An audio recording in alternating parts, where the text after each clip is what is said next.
Welcome to Garis TV channel. So nandito na naman tayo para silipin naman natin ang estimated salary ni Langga Rachel. So ito mga lods ay isa ding charity vlogger kaya suportahan din natin ang kanyang channel. Pero syempre huwag nyo rin kalimutan na isama sa pag-support ang kanyang langga na si Ruel of Malalag. And then sama nyo na ang kanilang mga magulang, Pading Rizan Vlog, Kalingap Hawi, and then syempre isama nyo ang Pro Boys. And then syempre mga lods huwag nyo rin kalimutan na isama ang kapatid ni Ruel of Malalag na si Angeli Vlogs. Pero siyempre mga lods, isama nyo na rin sa pag-support ang aking channel. So mga lods, kung bago pa kayo sa aking channel, pakiclick naman ang subscribe natin and then siyempre pakipost na rin ng notification bell para lagi kayong updated sa ating video. So ano pa ba ang hinihintay natin mga lods? Let's go!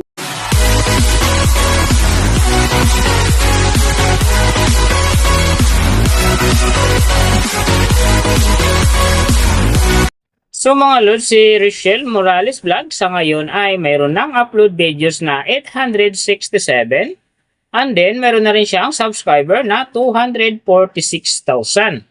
So may video views naman siya ngayon na 42,927,378.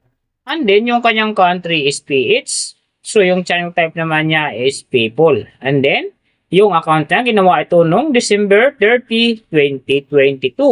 So doon naman sa kanyang total grade, nakakuha siya ng letter B.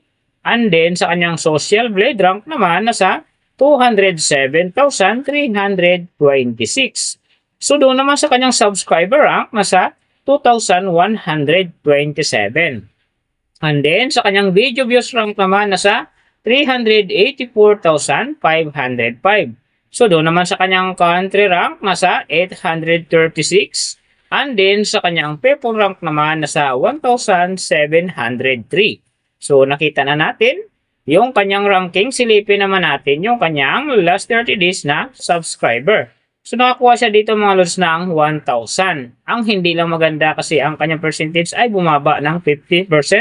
So ibig sabihin bumaba yung pasok ng kanyang subscriber ngayon kung i-compare natin sa nakaraan niyang buwan. So alam na this mga fans ni Rachel Morales Vlogs, Rochelle fanatic dyan. So share na natin sa ating mga newsfeed and sa ating mga friends ang kanyang video dahil big help yan para gumanda uli ang pasok ng kanyang subscriber. So doon naman sa kanyang views mga lods in the last 30 days, nakakuha siya ng 2.339 AM views. So hindi rin maganda ang kinalabasan kasi ang kanyang percentage ay bumaba din ng 29.5%. So mga lods, mahalaga talaga ang pag-share ng video dahil big help talaga yan para gumanda uli ang pasok ng kanyang subscriber and then siyempre kasama na ang kanyang views. So nakita na natin yung kanyang ranking, last 30 days subscriber and then yung kanyang views.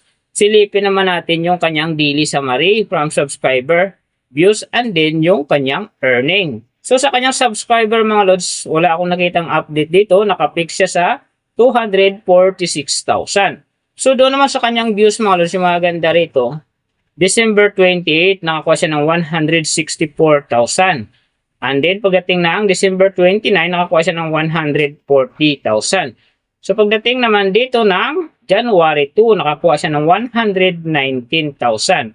And then yung last na medyo maganda sa kanya yung January 7, nakakuha siya ng 75,000. So yan ang magagandang views na nakuha niya mga lods. Pero sinasabi ko hindi yan ganun kaganda kasi nga ang kanyang percentage dyan ay bumaba ng 29.5%. So doon naman sa kanyang earning, tingnan natin dito yung December 26. So sa kanyang low estimated, nakakuha siya ng $2.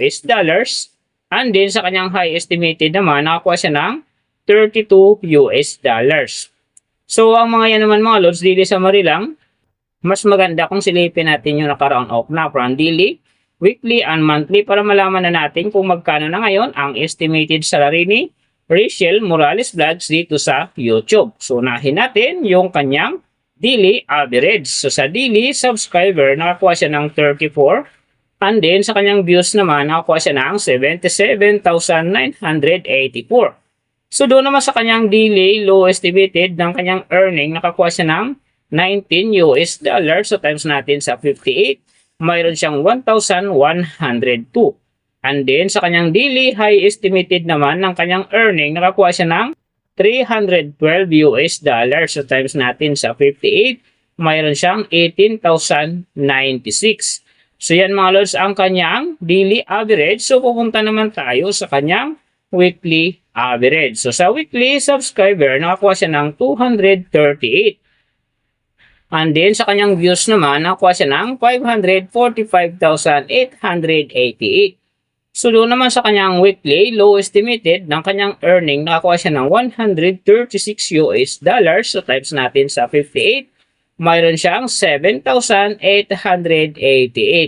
And then sa kanyang weekly, high estimated naman ng kanyang earning, nakakuha siya ng 2,200 US dollars. So times natin sa 58, mayroon siyang 127,600.